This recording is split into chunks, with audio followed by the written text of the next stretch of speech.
السلام عليكم ورحمة الله وبركاته. كل فيديو أنا بأسف يعني كل فيديو أعمله ألاقي نفسي حذرت اتنين تلاتة. طبعا زي ما كل أصحابنا قالوا لي بالنص كده، اللي يضايقك ما توجعش دماغك معاه، اعمل له حظر. أنت لو كنت سألتني، لو تسألني أفضل وأولى ليك إنك تسألني. تمام؟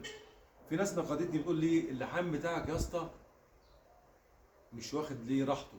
تمام؟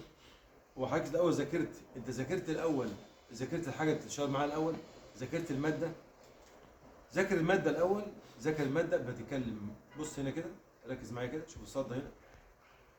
بص، شايف معايا؟ بص المسافه دي، دي المسافه المسموح بيك ليها انك تعمل لحام بيها. بص ركز معايا كويس، قرب معايا شويه كده، قرب معايا شويه. بص، بص المنظر، بص قد ايه المسافه قد ايه اهي. بص المسافه دي مش ساحر ولا حاجه، ما بسحرش.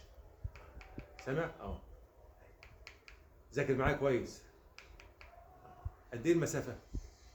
لا تتعدى سنتي ونص، لا تتعدى سنتي ونص. طبعا حضرتك عايزني ايه؟ اعمل لحام قد كده، صح كده؟ عايزني اعمل لحام قد كده طول المكنه، ادخل الماسوره مشوار المكنه. قول لي بقى تخش فين مشوار المكنه؟ ولا اخش التي هنا، اعجن التي، اعجن التي بالمكنه، يبقى التي معجون من جوه، بالطول ومصد. يعني الخواجه اللي اخترعوا اصلا له مصد، قال لك المصد اهو، المصد بتاعك اهو. يعني لا تتعدى، بص اهو، لا تتعدى بالظبط كده سنتي ويعتبر ونص. ونص. انت عايز نعمل 2 سم او 2 سم الا اوديه فين؟ اوديه فين؟ ثم المكنه اصلا بتقطع في الوش هنا. بتبدا المكنه هتبدا ده يبرطش معاك. قبل ما يبرطش معاك اللحام، وقبل ما يخش هنا كده معاك اللحام للاخر ويعدي، تمام؟ ولما يعدي جوه هنا كده اللحام، بيعمل لك خنقه في فين؟ في التي. يعمل لك بروز برطشه في التي من جوه. طبعا حضرتك ما بتشوفش، انت عمال تهبد وعمال تعمل لي خرزتين ولا دبلتين وخلاص على كده. لا، انا عايزك يا باشا قبل ما تلحم الحاجه. واحد بيقول لي برضه من ضمن تعالى تقول لي انت مالكش في السباكه يا عم سامي، انت كويس في المواتير. عملت له حظر. لما انا ماليش في السباكه من 46 سنه، امال انت جاي النهارده يا ابن امبارح تقول لي ايه؟ ده لو طلعتك على الحبل، لا مؤاخذه في الكلمه، هتنبت بيه على روحك. لو قعدت جنبي على الحبل كده، انا ممكن انزل على الحبل وانت قاعد عليه. وانت قاعد على الحبل كده ممكن انزل اقعد جنبك واتحدى الكلام ده بالفيديو. لو حد قال لي تعالى هجيله، اقسم بالله العظيم هجيله، وانزل بالحزام بتاعي اقعد جنبه في نفس العقله. اللي عايز يقول لي تعالى اما سامي اجي لك، هاخد اجيب الحزام بتاعي واجي لك، انزل على الحبل وانت قاعد اقعد جنبك اشتغل معاك على الحبل. مش تقول لي انت مالكش في السباكه. ما علينا من الكلام ده كله. طول ما انت بتتكلم ما بتسالش وما بتفهمش الماده بتتعامل معاها، عمرك ما هتتعلم. عمرك ما هتتعلم. شايف المدى المسافه قد ايه؟ شايف المدى قد ايه؟ هو ده المدى المطلوب منك. هو ده المدى المطلوب منك بالظبط. طيب، ده الموضوع بتاع اللحام القصير اللي كله ايه، في ناس اعترض، او في ناس دباحين اسكندريه من ضمن ناس محترمين جدا، راجل مخه فاهم.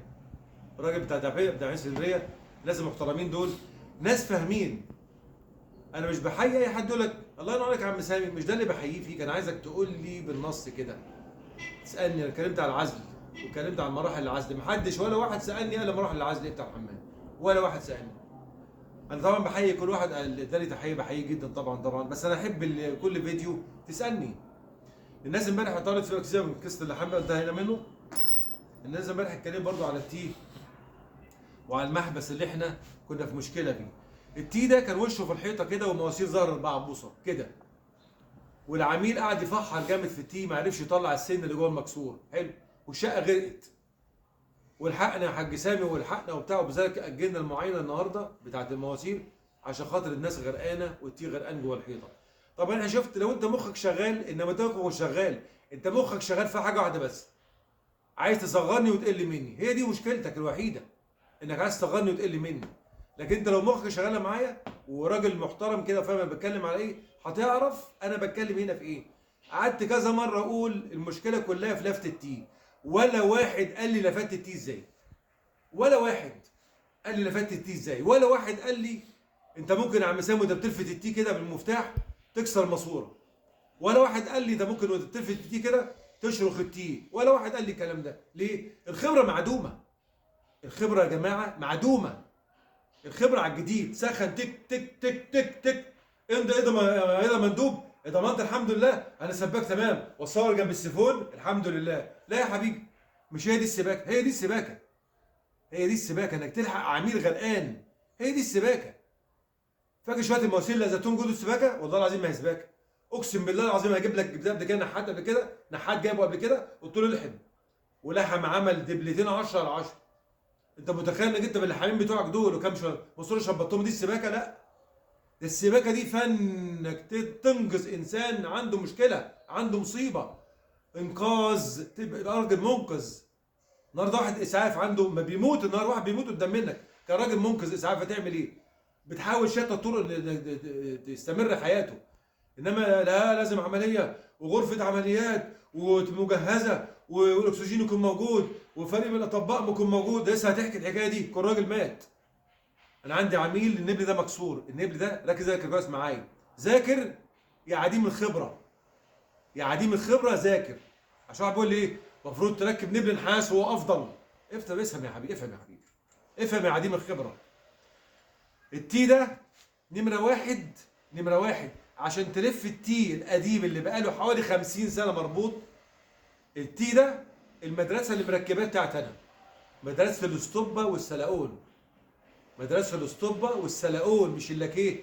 احنا طالعين قبل ما يظهر حاجه اسمها برايمر، قبل البرايمر انا موجود في الصنعه، البرايمر انا موجود في الصنعه قبل البرايمر ما تظهر، كان موجود السلاقون. نجيب السلاقون كده تمام زي الاكسيد، ونحله بالزيت، واخد بالك حضرتك ازاي، ونحط عليه ابيض اسمه ايه، زنك، ونحله وندوبه مع بعضه كده لما يبقى زي اللاكيه بالظبط. ده بياخد الاول من جوه هنا كده، اسمه زنك، اسمه ايه يا عم؟ سلام. سلاقون. ياخد من جوه سلاقون هنا كده، وندي السن بتاع الماسوره اسطوبه وسلاقون ونربط. اصبح السن ده وتحت هنا كده حنين. انا واثق في المدرسه بتاعتي، وذاك لما عملت سنده، عملت سنده ليه بالمفتاح؟ عشان الماسوره زي ما انت شايف فوق، وفي مشروع قلت عليه وانت ما خدتش بالك غير من حاجه واحده، انك عايز تنقذه بس. في مشروع قلنا يا جماعه احنا هننقذ الموضوع لغايه لما نغير الصاعد، عشان احنا في رمضان ومش فاضيين ومحدش موجود، لكن دماغك مش معايا، انت دماغك هنا عايز تنقذه بس. هقول لك بقى، طبعا عملت سنده عشان لو لفيت التيب بالعافيه كده بدون خبره، تمام، ممكن الماسوره فوق تقطم، وبدل ما نيجي نكحلها نعميها، تمام. دي الحاجه الثانيه، السنده هنا ما عملتها ولفيت، واثق في المدرسه بتاعتي انها ربطت الرباط وسايبه فيه خلوص، سايبه فيه خلوص.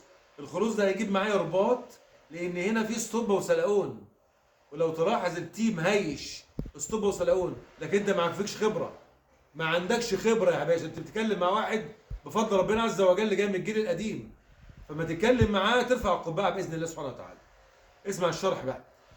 انا لما لفت التي وقلت كذا مره في فيديو، انا لفت التي مقدار ما انا عايز افادي الماسوره ال4 بوصه، مقدار ما انا عايز. هنا في المسمار هنا ال10 ده، طبعا لما العميل حلق الماسوره خاص بمحاولاته على ما رحت له، تمام، اصبح السن هنا محلوق، ولا نفع فيه ايزي وايت، وعندي ايزي وايت، ولا نفع فيه المبرد، تمام. وبقول لك ما ينفعش فيه المبرد ليه؟ محلوق.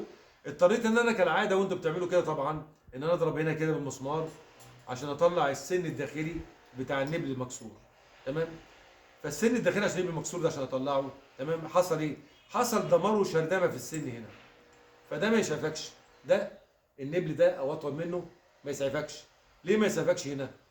عشان اصبح السن ده مشردم، فالشردمه دي ما ينفعش معاه غير نبل معالج زي ده، نبل من نفس الجنس معالج، يخش كده هنا كده يقلوظ، ان ده شديد يقلوظ. اما ده يخش في المبري بتاع التي او التعريجه بتاعت المسمار اللي عملها، هيعمل ايه؟ مش هيقدر يقلوظ ده عشان ده طري، انما ده ناشف. لكن ده هنا هيعمل ايه؟ هيربط لما يعدي يخش في السن اللي هو الاصلي بتاع التي، الاصلي اللي جوه بتاع التي هنا، هيربط لما يعدي التي ويبرز لبره جوه كمان كده. مش طبعا مش هيخش كده، انا بديك تعبير مجازي يعني، هيخش معاك لما يربط في التي جوه هنا كده ويديك عظم، يبقى كده عنده كده محمل، يبقى السن هنا جوه كده ربطت كده، السن اصبح محمل، تمام. كذلك الامر لو حضرتك النهارده شغال مثلا في الزمالك او الحته القديمه دي، يحصل ايه؟ عندك تي قديم وانت بتفك الدخله، وارد انها تتكسر منك، وارد انها تتكسر منك، وهتضطر تفور، هتضطر تفور. لو انت بتتكلم واحد بيقول لي ركب نبل نحاس والنبل نحاس افضل، تمام؟ يعني عجبتني قوي كلمه افضل دي. لما تركب النبل النحاس هنا كده زي ما سمعت كلامك مثلا، وجيسك الباك شغال فوق منك بيعمل نفس الشقه دي فوق منك بالظبط كده، ويفك الماسوره لاي ظروف، ما عملش سنده، ما عملش سنده تحت، ودي لفت معاه كده، والنبل النحاس ده يعمل ايه؟ هيقطم منه. ولو قطم منه في الدخله بتاعتك وانت مقفل ومحر هتعمل ايه ساعتها؟ وانت مركب بقى نبل زي ما انت بتتكلم عن النبل بتاعك، يعني طبعا كل مركب جلبه ذكر. لكن انا عايز اوصل لك معلومه، لما تيجي تتعامل مع الشيء في جنسه افضل، جنسه ده افضل. وانا بقول لك افضل ليه؟ لان انا جيل الحديد واعرف ايه الصح والغلط في جيل الحديد، تمام؟ ما حدش فيكم خد باله ان في باب بلكونه، باب بلكونه بيفتح، والعميل هو شغال معاه قال لي خلي بالك يا حاج سام الله يخليك رد بيه على الماسوره قد ما تقدر، عشان فينا باب بلكونه تقيل بتاع زمان، دب بيفتح دب دب دب، دب على 2 على 3 تلاقي ده كسر تاني. يا اللي بتقول نبل حصى افضل هتلاقيه كسر تاني، تمام؟ وعوم الشقه تاني والبرقيه يعوم تاني، وساعتها نغرم الوفات عشان نبل نحاس افضل. طبعا ده افضل. ليه مركب انا محبس هنا؟ برضه في حاجه تانية اقول لك عليه. ليه انا مركب محبس هنا؟ محبس هنا ده اسمه محبس طوارئ، ما كانش اصلا في محبس، محبس طوارئ. والمحبس الطوارئ ده وارد ان يتقفل يا ما يتقفلش كل سنه مره. يعني مش وارد انك تركب عليه لاكور. ليه مش وارد لاكور؟ ليه بقى؟ اول حاجه لان المكان اصلا ضيق على المسافه، لو اديت لاكور هيديني مسافه طويله، واحنا بنقول عايزين نلطع في الماسوره، وانت مذاكر بقى وفاهم هتلاقي الماسوره لطعه معاك، الكوع لطع معاك في الماسوره الظهر، لاطع فيها، بحيث حتى لو جت خبطه في الماسوره هتلاقي الماسوره البلاستيك ليه فيه سنده، الظهر عامل سنده على الماسوره ما تقطمش منك. الحاجه الثانيه انت ما خدتش بالك ان انا مركب نبل نحاس، طبعا اتقل من ده شويه، اتقل من ده شويه في المحبس النحاس مع السن النحاس بتاع الكوع اللي فيه سن وسن، تمام؟ اصبح نحاس في نحاس في نحاس، مركب نبل نحاس عشان المسافه. لكن انت اهم حاجه عندك انك انت ايه؟ فرصه امسك مع الحاج سامي غلطه، ما تعرفش بفضل ربنا ولا انت ولا اتخن سباك في العالم، بفضل ربنا سبحانه وتعالى. هنا ركبت المحبس بتاعي وركبت النبل بتاعي وركبت عليه الكوع بتاعي عشان المسافه ما تنطرش. ما ينفعش اركب ده، ليه بقى؟ مش مكانه. لو ركبت محبس محبس نبل حديد على المحبس على الكوع هيديني مسافه، اصبح كده اصبح خلل عندي خلل. فعملت ده عشان علاج عليه المحبس النص بوصه، والايد بتاعته لما كانت فوق كانت هتبقى مشكله مع البلكونه، ربطته عشان اعمل تحت انزله تحت عشان ما يخبطش في البلكونه. لو انت بتسال هتستفيد. شوف حاجه بسيطه اهي وابني لك عليها درس كبير قد كده، والشرح برضه ما انتهاش، ده ممكن اشرح لك قد ايه لغايه اخر النهار.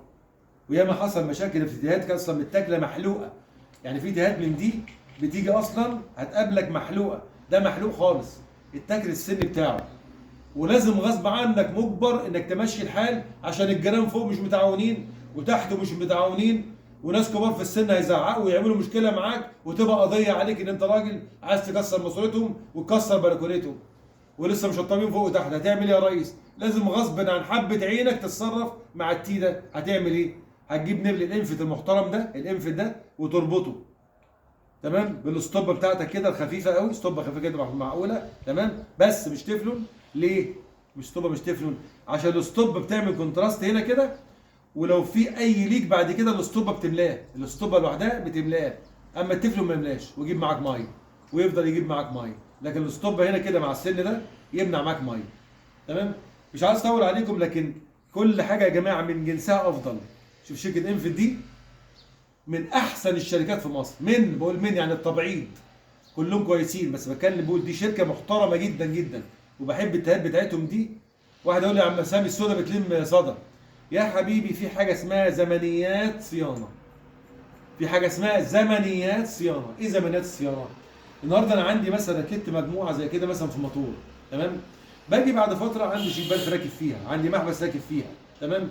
ما يعديش عليا سنه الا لما اعمل زمنيات صيانه، مراجعه، اعمل مراجعه. لو فرضا عندي هنا جوه هنا صدى انضفه، محبس مصدي انضفه، لو عندي تي في مشكله انضفه، تمام؟ ده لو اضطريت اركب حديد، لكن ما اضطريتش اركب حديد خلاص ايه المشكله، تمام؟ وهل حضرتك بتقول لي ما ركبتش محبس لاكور ليه؟ المحبس اللاكور النهارده في المسافه دي هيفيدك؟ لا.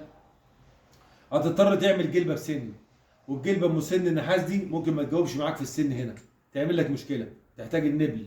تضطر تعمل جلبه انثى تضطر تعمل محبس لاكور، تضطر تعمل قطعه وتعمل كوع بعد كده، تعمل لك مسافه كبيره قد كده، عملت مشكله مع الزبون. يا جماعه الموضوع طويل وباعه طويل، لكن يا ريت لما تسال تفهم احسن ما تهبد. ليه؟ عشان تبقى راجل فاهم وراجل خبره وعندك وعي وفاهم بتعمل ايه وتفيد الزبون ازاي وامتى. ماشي؟ مع مدرسه سامي جد الله، مش طول عليكم، كل سنه وانتم طيبين، وارجو ان اكون فدتكم في الشرح. واللي عايز يسال يسال افضل ما يتكلم، عشان خاطر في كل حاجه يا جماعه ليها مسافتها، وكل حاجه ليها مقدار لحام. تمام؟